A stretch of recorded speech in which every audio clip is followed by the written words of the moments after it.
અને આજે નગર આવ્યો છું ત્યારે અનેક જૂની વાતો તાજી થાય, કારણ કે સંગઠનનું કામ કરતો ત્યારે પણ આવતો. પણ એકવાર બહુ મહત્વની ઘટના બની, બુચ્ચર મોરીની યુદ્ધની વાત. અને મને આપણા ક્ષત્રિય સમાજના આગેવાનો નિમંત્રણ આપવા આવ્યા. પછી મને કોઈ કાનમાં કહ્યું, મને કે સાહેબ અમે નિમંત્રણ આપવા આવ્યા છીએ પણ તમે નહીં આવો, પણ આ તો અમારું કર્તવ્ય છે એટલે અમે આવ્યા છીએ. કેમ નહીં આવો? મને કે સાહેબ કોઈ મુખ્યમંત્રી ના આવે. કેમ ના આવે? કે અમે બધા મુખ્યમંત્રી ટ્રાય કર્યો છે. તો બસ થયું શું? તો કે સાહેબ ત્યાં એવી માન્યતા છે કે જ્યાં આટલા બધા વીરોએ શહીદ થયા, જેમના પાળિયા ત્યાં દેખાતા હોય, પૂજાતા હોય, પણ ગુજરાતના મુખ્યમંત્રીના કાનમાં કોઈએ ભેળવી દીધું છે કે તમે આ બુચ્ચર મોરીના એમાં જાઓ તો તમે મુખ્યમંત્રી પદ તમારું જતું રહે, અને એટલા માટે એકે મુખ્યમંત્રી આવતા નહોતા.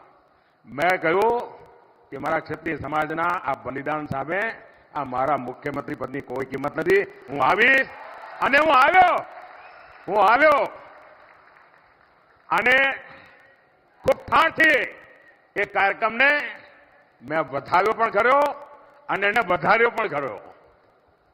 એટલે જામનગર સાથેની મારી એવી અનેક યાદો સાથે આજે ફરી જ્યારે જામનગર આવ્યો છું ત્યારે અનેક વાતો કરવાનું મૂડ છે. જ્યાં જ્યાં હું ગયો છું અપાર આશીર્વાદ, અભૂતપૂર્વ ઉત્સાહ અને ઉમંગના મેં દર્શન કર્યા છે. અને આ વખતે હિન્દુસ્તાનમાં જ્યાં જ્યાં ગયો, 2014ની ચૂંટણીમાં પણ ગયો तो भाई ये जो तस्वीर लेके खड़े हैं ना, कृपा करके आप बैठिए. आप जो लाए मैंने दर्शन कर लिए. प्लीज आप पीछे परेशान करते हैं लोगों को. प्लीज आप बैठिए. आप जो लाए वहां लेकर के बैठिए. सब हो गया बैठिए. आप बैठिए वहां. आपका प्यार मेरे सर आंखों पर बाबा.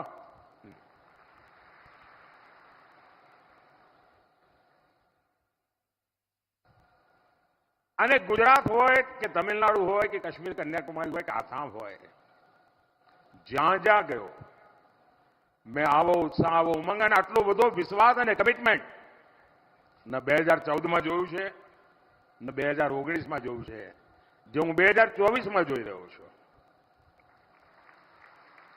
કારણ 14માં ગયો ત્યારે બધાના મનમાં હતું કે આ ભાઈ છે કોણ. ગુજરાતવાળા ઓળખે, બહાર તો બહુ કે એટલી ઓળખાણ ના હોય. 19માં ગયું ત્યારે આ માણસ એટલું કામનો છે.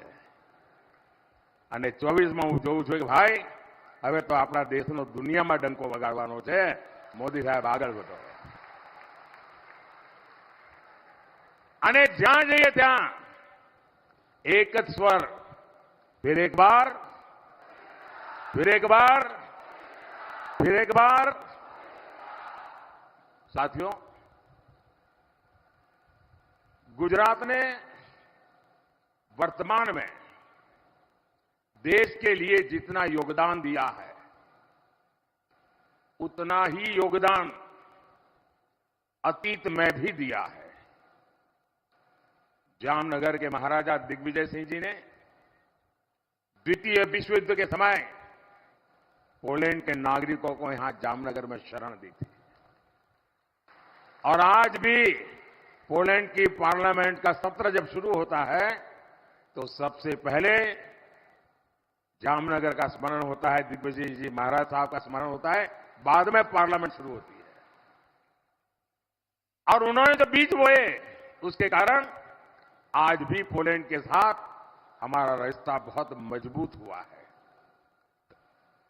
और जैसा मैंने कहा, जाम साहब के परिवार के साथ मेरा जो नाता रहा है, उनका जो आशीर्वाद रहा है, तो आज मैं यहां आते समय उनके आशीर्वाद लेने गया था और उन्होंने मुझे प्यार से पगड़ी पहनाई, आशीर्वाद दिए.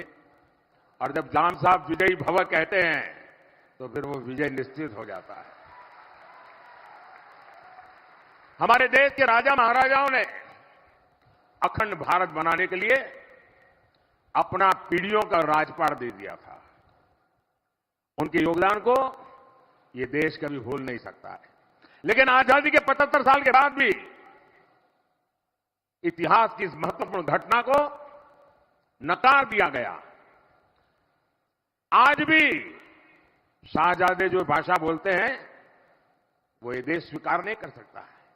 लेकिन मैंने भारत की एकता में सरदार वल्लभ भाई पटेल का जो योगदान रहा है और दुनिया का सबसे बड़ा स्टैच्यू बनाया और वहीं पर देश की एकता के लिए योगदान देने वाले राज परिवारों का म्यूजियम मैं बना रहा हूं। आजादी के इतने सालों के बाद ये मान सम्मान देना किसी सरकार को विचार नहीं आया, मुझे आया, क्योंकि मैं इतिहास की महानता को पूजने वाले लोगों में से हूं और मैं जानता हूं जो इतिहास भूल जाते हैं वो कभी इतिहास बना नहीं सकते।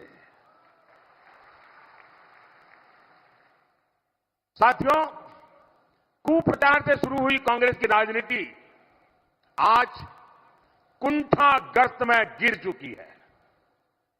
इनकी जो कुंठा पहले गुजरात को लेकर थी, आज कांग्रेस के भीतर देश की प्रगति को लेकर भी वही कुंठा, वही नफरत रग रग में भरी पड़ी है। आज दुनिया में भारत का कद भी बढ़ा है, भारत का सम्मान भी बढ़ रहा है। तो कांग्रेस के शहजादे और उनका पूरा इकोसिस्टम विदेशों में जाकर भारत को बदनाम करने के लिए लंबे लंबे भाषण देकर आते हैं। उन लोगों ने जब सत्ता छोड़ी 2014 में, तब हमारे देश की अर्थव्यवस्था दुनिया में 11 नंबर पर थी और आपको जानकर के खुशी होगी, देश जब आजाद हुआ था तब हम दुनिया में 6 नंबर पर थे।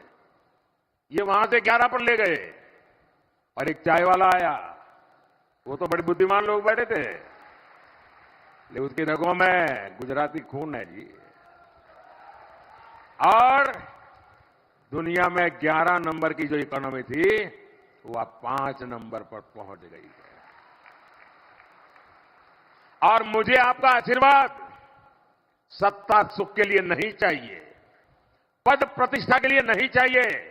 2014 में प्रधानमंत्री का शपथ लेने के बाद इतिहास में नाम दर्ज हो चुका है। मोदी न इसके लिए जीता है, न मोदी उसके लिए सपने से अपने संजोता है। मोदी आपसे आशीर्वाद मांग रहा है। मन में एक संकल्प है, उस संकल्प को मुझे ये तीसरे टर्म में पूरा करना है और मेरा संकल्प है हिंदुस्तान को दुनिया की पहली 3 अर्थव्यवस्थाओं में ला करके रखूंगा।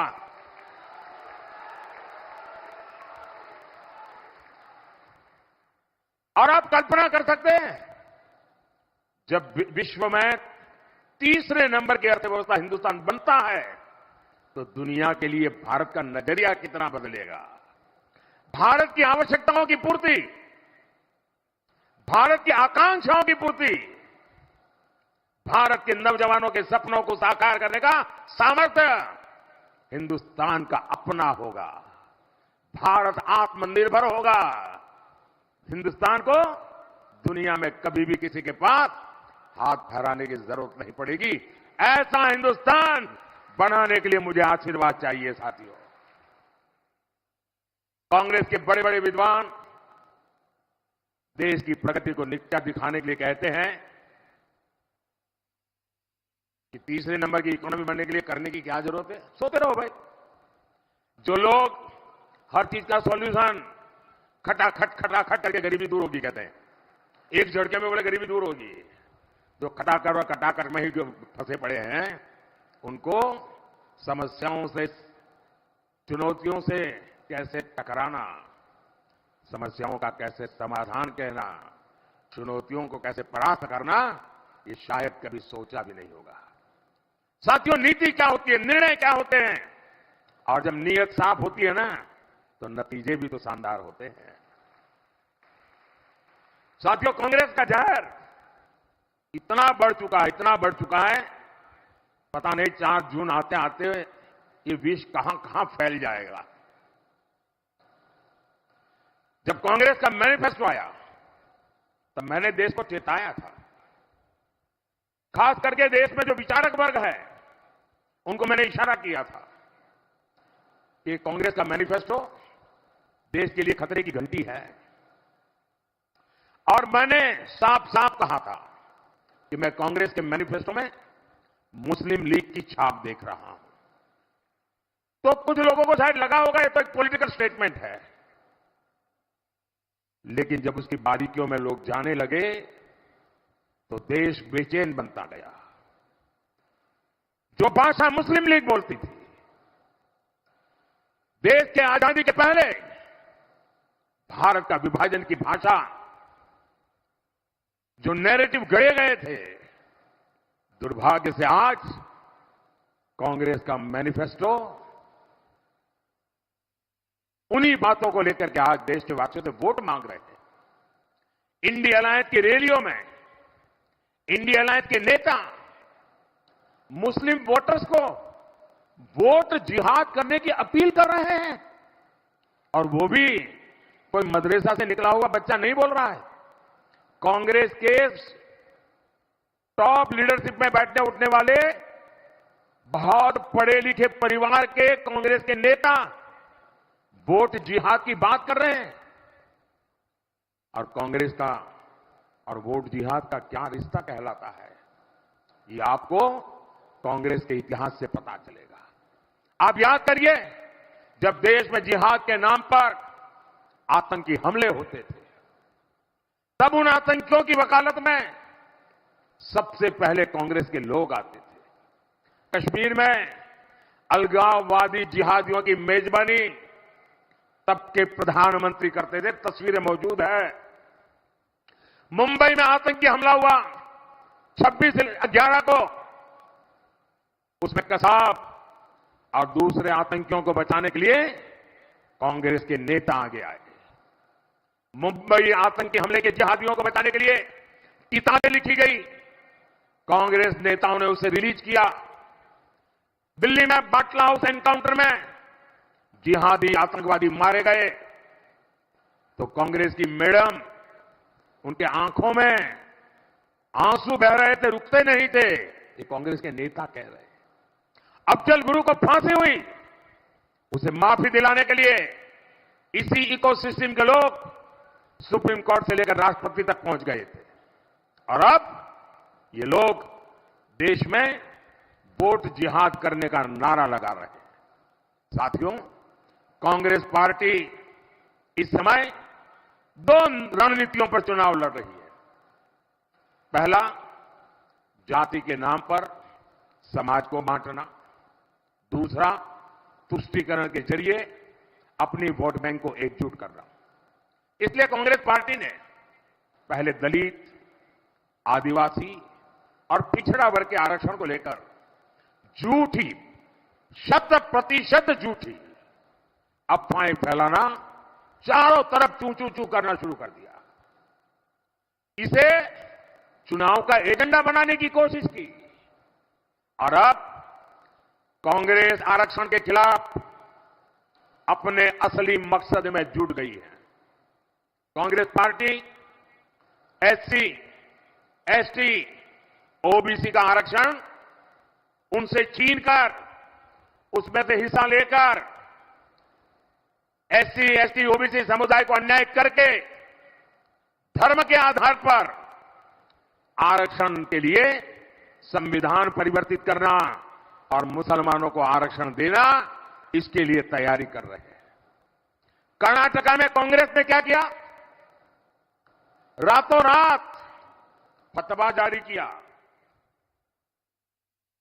एक हुक्म निकाला और कर्नाटका के जितने मुस्लिम समाज के लोग हैं उन सबको रातों रात ओबीसी घोषित कर दिया। सब मुसलमान ओबीसी। कर्नाटका में जो संविधान के द्वारा 27% रिजर्वेशन ओबीसी समाज को मिला था, रातों रात उसमें डाका डाला और ओबीसी समाज का जो हिस्सा था वो लूट लिया, धर्म के आधार पर आरक्षण देकर के। और जब देश का संविधान बना था, महीनों तक चर्चा हुई थी।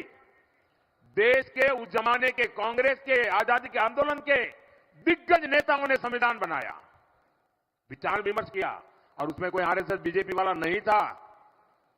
देश के गणमान्य विद्वान थे, बाबा साहब आंबेडकर थे, और उन्होंने चर्चा करके तय किया कि भारत जैसे देश में धर्म के आधार पर आरक्षण नहीं दिया जा सकता। बाबा साहब आंबेडकर ने विस्तार से कहा कि धर्म के नाम पर आरक्षण देश के लिए कितना बड़ा खतरा पैदा करेगा। बाबा साहब आंबेडकर ने साफ साफ इनकार कर दिया, और देश का जो संविधान बना, वो संविधान धर्म के आधार पर आरक्षण के लिए मनाही करता है। दलित, आदिवासी, ओबीसी, संविधान उसके लिए परमिशन देता है। लेकिन कांग्रेस पार्टी धर्म के आधार पर आरक्षण की बात लेकर के अपनी वोट बैंक मजबूत करना चाहती है। और जब मैं कांग्रेस के इन पापों को पर्दाफाश किया, और मैं पिछले 9 दिन से मांग कर रहा हूं कि कांग्रेस पार्टी मुझे जवाब दे, मैंने उनको चुनौती दी है। 9 दिन हो गए, कांग्रेस ने मेरी 3 चुनौतियां हैं, उस पर कोई जवाब नहीं दिया। और मैं लगातार कह रहा हूं, मैं एक बार फिर मीडिया को भी जगाना चाहता हूं, देशवासियों को भी जगाना चाहता हूं। एक बहुत बड़े खतरे की तरफ ये लोग ले जा रहे हैं, इसलिए मैं जगाना चाहता हूं। और मेरी 3 चैलेंज क्या है? मेरा पहला चैलेंज है, क्या कांग्रेस ये लिख करके देश को देगी कि वो संविधान बदलकर धर्म के आधार पर मुसलमानों को आरक्षण नहीं देंगे? लिख करके दो। दूसरा, धर्म के आधार पर आरक्षण देकर दलित, आदिवासी, बख्शीपंथ, ओबीसी का हक नहीं मारा जाएगा। क्या कांग्रेस ये लिख करके देगी? तीसरा चैलेंज, क्या कांग्रेस ये लिख कर देगी कि उनकी जो राज्य सरकारें हैं, उनके जो चट्टे बट्टों की सरकारें हैं, वे ओबीसी कोटा में डाका डाल करके मुसलमानों को शामिल करने का हिडन एजेंडा नहीं चलाएंगे? इसकी गारंटी देते हैं क्या? चुप है, मतलब उनके दिमाग में, उनकी सोच में कोई खोट है। अब मुझे जामनगर के लोग बताइए, देश पर इतना बड़ा खतरा मंडरा रहा हो, क्या मोदी चुप रह सकता है? क्या मोदी देश को फिर से बांटने दे सकता है? साथियों, मैं आज जामनगर की धरती से देशवासियों को विश्वास दिलाता हूं, और कांग्रेस के चट्टे बट्टे सबको कहना चाहता हूं, जब तक मोदी जिंदा है, जब तक मोदी जिंदा है, इस देश को फिर से धर्म के आधार पर मैं बांटने नहीं दूंगा। धर्म के आधार पर दलित, आदिवासी, बख्शीपंथ, इनके हक छीनने नहीं दूंगा। ये जिंदा हूं तब तक मैं लड़ता रहूंगा। और कांग्रेस जवाब देने के बजाय मुंह छिपाकर देशवासियों की आंख में धूल झोंक रही है। साथियों, कांग्रेस के लोग, उसके शहजादे, पूरी उनकी इकोसिस्टम हमारी आस्था पर प्रहार करने का कोई मौका नहीं छोड़ते। आपको याद होगा, कुछ समय पहले मैं विकास कार्यों के काम को करने के लिए द्वारिका आया था। द्वारिकाधीश के दर्शन के बाद मैं समुद्र के नीचे उस द्वारिका के दर्शन करने गया जिसका वर्णन हमारे धर्म ग्रंथों में आता है। मैंने समुद्र के भीतर कुछ देर ध्यान और पूजन भी किया। कांग्रेस के शहजादे को उससे भी तकलीफ है, और मैं तो हैरान हूं, उत्तर प्रदेश में, बिहार में जो अपने आप को यदुवंशी कहते हैं, वो उनके साथ बैठे हैं जो श्री कृष्ण की द्वारिका को नकार देते हैं, और जो शहजादा श्री कृष्ण की द्वारिका में पूजा अगर हो तो उसका मजाक उड़ाता है। उन्होंने कहा कि समुद्र के भूतल पूजा के लिए कुछ नहीं है। अरे, जिसको मिनिमम नॉलेज नहीं है, ऐसे लोगों से क्या करना है? आप मुझे बताइए, इनकी हिम्मत है कि किसी दूसरे मजहब के बारे में ऐसी बात कर दे? ये किसी दूसरे की मजहब की बातों को झूठा कह सकते, उसकी मजाक उड़ा सकते हैं?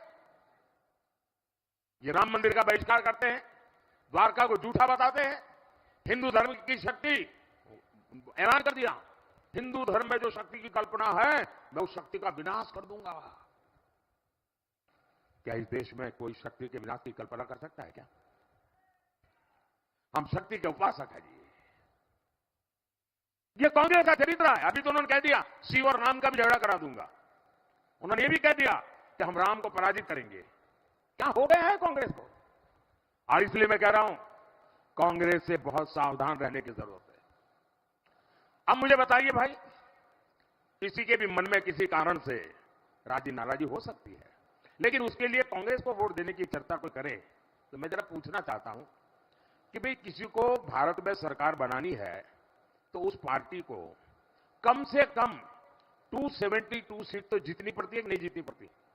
जरा बताइए ना। 272। अब भाजपा के सिवाय इस देश में एक भी पार्टी 270 सीट पर चुनाव नहीं लड़ रही है। अब चुनाव ही नहीं लड़ रहे हो और आप प्रधानमंत्री बनना। अब मुझे आप पर पूछना है, मुझे गुजरात के नागरिकों को, देश के नागरिकों को पूछना है कि जो 272 सीट पे चुनाव नहीं लड़ रहे जी, उसको वोट देकर के वोट क्यों बर्बाद कर रहे हो रे? कोई लॉजिक है क्या? और आपको क्या पड़ी है कि वोट देने का सोच रहे हो? खुद कांग्रेस का शाही परिवार जो दिल्ली में रहता है वो खुद इस बार कांग्रेस को वोट नहीं देने वाला है। अब आपको आश्चर्य होगा, ये सच्चाई है, क्योंकि जहां वो रहते हैं ना, जहां उनका वोट है, वहां कांग्रेस का उम्मीदवार ही नहीं है। यहां हमारे अहमद भाई का परिवार, अहमद भाई कांग्रेस के बहुत बड़े नेता रहे, वो परिवार भी इस बार कांग्रेस को वोट नहीं दे पाएगा। वहां भी कांग्रेस का उम्मीदवार नहीं है भरूच में। भावनगर में उनके एक बहुत बड़े नेता बड़बोले रहते हैं, अगर वोट उनका भावनगर में है तो वो भी कांग्रेस को वोट नहीं ले पाएंगे। जिस कांग्रेस के नेता कांग्रेस को वोट नहीं दे रहे, देशवासियों को क्या जरूरत है भाई उसको वोट दे करके वोट बगाड़ देगी। અને એટલા જ માટે મારા ભાઈઓ બહેનો, આજે હું જયારે જામનગરની ધરતી પર આશીર્વાદ લેવા આવ્યો છું ત્યારે આ સમયગાળા તમે જુઓ, હું જયારે ગુજરાતમાં હતો ત્યારે પાણી તરફ આપણે ખૂબ મોટી શક્તિ લગાવી। આજે પૂરા ક્ષેત્રમાં આપણે કનેક્ટિવિટી માટે અભૂતપૂર્વ વિકાસ કરી રહ્યા છીએ। અમૃતસર, બઠિંડા, જામનગર કોરિડોર 80,000 કરોડ રૂપિયા। આપ વિચાર કરો કેટલી મોટી તાકાત ઉભી થવાની છે। ધોરાજી, જામકંડોળા, કાલાવાડ સેક્શનનું ચૌડીકરણ, રસ્તો પહોળો થઈ રહ્યો છે। અહીંયા દ્વારકામાં સુદર્શન સેતુ, હવે સુદર્શન સેતુ જોવા માટે ટુરિસ્ટો આવવા માંડે અલગથી, નહીં તો પહેલા બેટ દ્વારકા જવું હોય તો તકલીફ પડતી હતી ભાઈ, રાહ જોવી પડતી હતી, અને દરિયો ગાળો થયો હોય તો બધું 2 દાડા રોકાઈ જવું પડે। આજે સુદર્શન સેતુ એક નજરાણું બની ગયો। જામનગર અમદાવાદ વંદે ભારત ટ્રેન, બાબા પ્રવાસ ના કરો તો સ્ટેશન પર લોકો ટ્રેન જોવા જાય છે, ટ્રેન જોડે ફોટો પડાવે છે। આઝાદીના 75 વર્ષ પછી લાલ ડબ્બામાંથી ખૂબસૂરત ટ્રેન જોવા મળી ભાઈઓ। અમૃત યોજના અંતર્ગત જામનગર રેલવે સ્ટેશનનું આધુનિકરણ થઈ રહ્યું છે, અને આધુનિકરણ એટલે તમે એરપોર્ટને ભૂલી જાઓ ને એવા રેલવે સ્ટેશન બનાવવાના છે મારે। આપણા જામનગરમાં ઔદ્યોગિક વિકાસ, મને યાદ છે મેં જ્યારે એકવાર નવો મુખ્યમંત્રી બન્યો હતો, જામનગરમાં ચૂંટણી લડતો હતો। મારી જિંદગીની પહેલી શરૂઆત સૌરાષ્ટ્રમાંથી થઈ। પહેલી વાર જનપ્રતિનિધિ બનવાની શરૂઆત સૌરાષ્ટ્રની ધરતીએ મને આશીર્વાદ આપ્યા, અને ત્યાંથી આ યાત્રા શરૂ થઈ। એ વખતે મેં કહ્યું હતું કે રાજકોટ, મોરબી અને જામનગર આ એક એવો ત્રિકોણ છે કે જેનામાં મિની જાપાન રીતે ડેવલપ થવાની તાકાત છે। અને એ વખતે મારી બહુ ઠેકડી ઉડાવવામાં આવી હતી, મીડિયાવાળા બી મારા વાળ નોચી લેતા હતા। અને આજે તમે જોઈ રહ્યા છો જે રીતે એક જમાનામાં ગુજરાત આપણું એગ્રીકલ્ચરમાં હાલત બહુ ખરાબ હતી, 10 વર્ષમાં 7 વર્ષ દુષ્કાળ રહેતો હતો। આજે એગ્રીકલ્ચરમાં લગાતાર 8 થી 10% ગ્રોથ સાથે આપણે આગળ વધી રહ્યા છીએ, કારણ આપણે પાણી પર ધ્યાન કેન્દ્રિત કર્યું। આપણા ગુજરાતની ઓળખ શું હતી? દલાલી કરવાની, એટલે એક જગ્યાએથી માલ લેવાનો, બીજી જગ્યાએ વેચવાનો, અને વચ્ચે જે 2-5 પૈસા મળે એનાથી ગુજારો કરવાનો। વેપાર નાનો મોટા ચલાવીને આપણે ગુજરાન કરતા હતા, કારણ આપણી પાસે કોઈ મિનરલ્સ નહીં। મોટા મોટું મિનરલ જે કોઈ આપણી પાસે મીઠું, એનાથી આગળ કાંઈ નહીં। અને એમાંથી આજે ગુજરાત ઔદ્યોગિક રાજ્ય બની ગયું। અને દોસ્તો, આવનારા દિવસો સ્વર્ણ અક્ષરે લખી રાખજો। તમે જુઓ કેવું આમ લાઈન બંધ પડ્યું છે, અહીંયા બ્રાસપાટ વગેરે છે તો છે જ, પરંતુ વિમાન ગુજરાતમાં બનવાના, ઇલેક્ટ્રિક વ્હીકલ ગુજરાતમાં બનવાના, દુનિયાના 4 જ 5 દેશ છે જ્યાં સેમિકન્ડક્ટર છે, આ સેમિકન્ડક્ટર હિન્દુસ્તાનમાં ગુજરાતમાં બનવાના ભાઈ. એનો અર્થ એ તો કે અને એક જમાનો આવશે ભારતમાં જે ઇલેક્ટ્રિક વ્હીકલ ચાલતા હશે ને એની ચીપ ગુજરાતમાં બની હશે દોસ્તો. આ ક્રાંતિકારી ચીજો થઈ રહી છે. ગુજરાત ગ્રીન હાઇડ્રોજન સમગ્ર દુનિયાનું એનર્જીનું એક મોટું ક્ષેત્ર ગ્રીન હાઇડ્રોજન ગુજરાત એનું હબ બનવા જઈ રહ્યું છે. વિશ્વનું સૌથી મોટું આવી અનેક ઔદ્યોગિક ક્ષેત્રે હરણફાળ આ ગુજરાત ભરવાનું છે. અને મારું એક બીજું સપનું છે, ખાસ કરીને જે મધ્યમ વર્ગ ઉચ્ચ મધ્યમ વર્ગના પરિવારના લોકો છે એમના, બાકી બધાને માટે પણ તમારું વીજળી બિલ જે છે ને એ મારે 0 કરી દેવું છે. હવે આપ વિચાર કરો, વીજળી બિલ 0 થાય એટલે તમારા જીવનમાં નવી દિશામાં આગળ વધવા માટેનું કેટલો મોટો અવસર મળે. અને એના માટે પીએમ સૂર્યઘર યોજના આપણે બનાવી છે. સરકાર તરફથી સોલાર પેનલ માટે પૈસા મળશે. તમે તમારા ઘર ઉપર સોલાર પેનલ લગાવીને વીજળી પેદા કરો. તમારી જેટલી જરૂરી વીજળી છે મફતમાં વાપરો. અને વધારાની વીજળી સરકાર ખરીદશે ને તમને પૈસા આપશે. પહેલા તમે પૈસા આપતા હતા, હવે સરકાર તમને પૈસા દેશે. એટલું જ નહીં, તમારું ટ્રાન્સપોર્ટેશનનો ખર્ચો, તમારી સ્કૂટી હોય, સ્કૂટર હોય, મોટરસાયકલ હોય, કાર હોય, હવે પેટ્રોલનો ફ્યુઅલનો બિલ જેમ વીજળી બિલ 0 એમ ફ્યુઅલનું બિલ 0. મફતમાં, કાના માતર વગર મફત. પીએમ સૂર્યઘર યોજના, એ જે વીજળી તમારા ઘરમાં પેદા થાય એનાથી હવે જે ઇલેક્ટ્રિક વ્હીકલ આવવાના છે એનો જમાનો છે. એની તમારા ઘરમાં બેટરી ચાર્જ થાય અને પછી લઈને રોડ પર નીકળો. બાપુ આમ મજા આવી જાય, 1 પૈસાનો ખર્ચો નહીં. અને જુવાનીઓને બાપા પાસે હાથ લાંબો ન કરવો પડે અને મસ્તીથી ગાડી ચલાવે. આ દિશામાં જાઉં જ ભાઈઓ. ગ્લોબલ મેપ પર જામનગર સ્વાસ્થ્યની બાબતમાં દુનિયાનું WTOનું WHOનું મહત્વનું સેન્ટર, ગ્લોબલ ટ્રેડિશનલ મેડિસિનનું સેન્ટર આ જામનગરમાં બની રહ્યું છે. આખી દુનિયા આયુર્વેદ તરફ વળી રહી છે. જામનગરની આયુર્વેદ યુનિવર્સિટી એના માટે મોટું પ્રેરણા કેન્દ્ર બની ગઈ છે. આજે દુનિયામાં ભારતના આયુર્વેદની ઓળખાણ થઈ છે. આપણે 2023ને મિલેટ યર તરીકે મનાવ્યું. આપણો નાનો કિસાન પાણીનો જે આપણો ઓછો હોય તે આપણું મોટું અનાજ પાકે, જુવાર ને બાજરો ને એ બધું. એને કોઈ પૂછતું નહોતું. ઘરમાં છોકરાઓને લાગે આ તો બધું આઉટડેટેડ છે. આજે પુરવાર થઈ ગયો કે આપણા પૂર્વજો જે ખાતા હતા ને જુવાર ને બાજરી ને બધું, એ સુપર ફૂડ છે, સુપર ફૂડ. અને મિલેટ યર આપણે મનાવ્યું. એનું નામ હવે નક્કી કર્યું શ્રી અન્ન. કારણ હિન્દુસ્તાનમાં અલગ અલગ જગ્યાએ અલગ અલગ નામ છે. હવે આ શ્રી અન્ન દુનિયામાં, અને અમારું સપનું છે દુનિયાના ડાઇનિંગ ટેબલ પર આ ભારતના નાના નાના ખેડૂતોએ ઉગાડેલું આ શ્રી અન્ન ખવાય. અને હું છેલ્લે જ્યારે અમેરિકા ગયો હતો, અમેરિકાના રાષ્ટ્રપતિએ પહેલીવાર ભારતના પ્રધાનમંત્રીને આટલું બધું સન્માન આપ્યું હતું. હિન્દુસ્તાનના એક પણ પ્રધાનમંત્રીને એ સન્માન નહોતું મળ્યું. અને મોટો ભોજન સમારંભ ગોઠવ્યો હતો. એ ભોજન સમારંભની વિશેષતા એ હતી કે દરેકના ભોજનની ડીશમાં વેજીટેરિયન ખાવાનું હતું. એટલું જ નહીં, આ આપણો જુવાર બાજરી મિલેટ હતું, શ્રી અન્નનું ભોજન હતું. વ્હાઇટ હાઉસમાં પણ સુપર ફૂડનું મહાત્મ્ય વધતું જાય છે.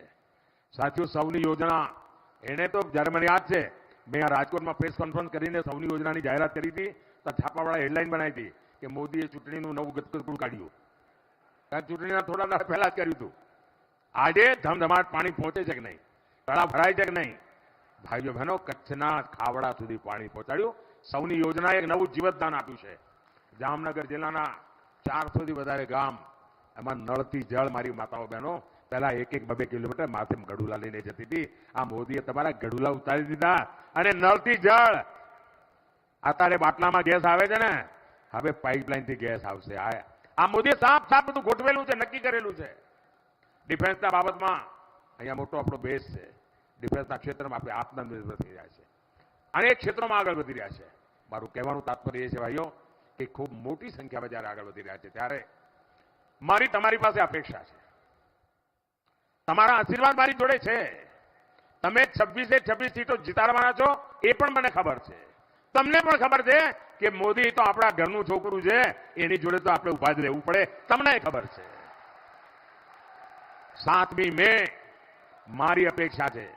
ગરમી ગમે તેટલી હોય, કામ ધામ ગમે તેટલું હોય, પણ આપણા ગુજરાતે આખા હિન્દુસ્તાનમાં સૌથી વધારે મતદાનનો રેકોર્ડ કરવો પડે. આપણા ગુજરાતે અત્યાર સુધીના મતદાનના બધા રેકોર્ડ તોડવા પડે. તોડશો? પ્રત્યેક પોલિંગ બૂથમાં જોર લગાવશો? ગમે તેટલી ગરમી હોય, પહેલા મતદાન પછી જલપાન. બીજી મારી અપેક્ષા વધુમાં વધુ પોલિંગ બૂથ જીતવા છે. લોકસભા કે વિધાનસભાની પેટા ચૂંટણીઓ જીતી જવું જેટલું નહીં, મારે બધા પોલિંગ બૂથ આ વખતે જીતવા છે. તમારી મદદ વગર જીતાય? મદદ કરશો? આશીર્વાદ આપશો? જામનગરથી બેન પૂનમબેન ચૂંટણી લડી રહ્યા છે, એમને આપના આશીર્વાદ મળે. અને પોરબંદરથી અમારા સાથી અર્જુનભાઈ મોઢવાડિયા એ ચૂંટણી લડી રહ્યા છે. અમારા બંને સાથીઓને ભારી બહુમતથી વિજય બનાવો. આખું ગુજરાત વિજય બનાવે. આજે જામનગરના આંગણેથી અહીંથી મારે કલકત્તા માટે વિદાય લેવી છે. આવતીકાલે બંગાળમાં ગુજરાતના ઉત્સાહ ઉમંગની વાત કરીશ. ફરી એક વાર મારી સાથે બોલો, ભારત માતા કી. फिर एक बार, फिर एक बार, फिर एक बार, अब की बार, अब की बार, अब की बार, भारत माता की. खूब खूब धन्यवाद. It all begins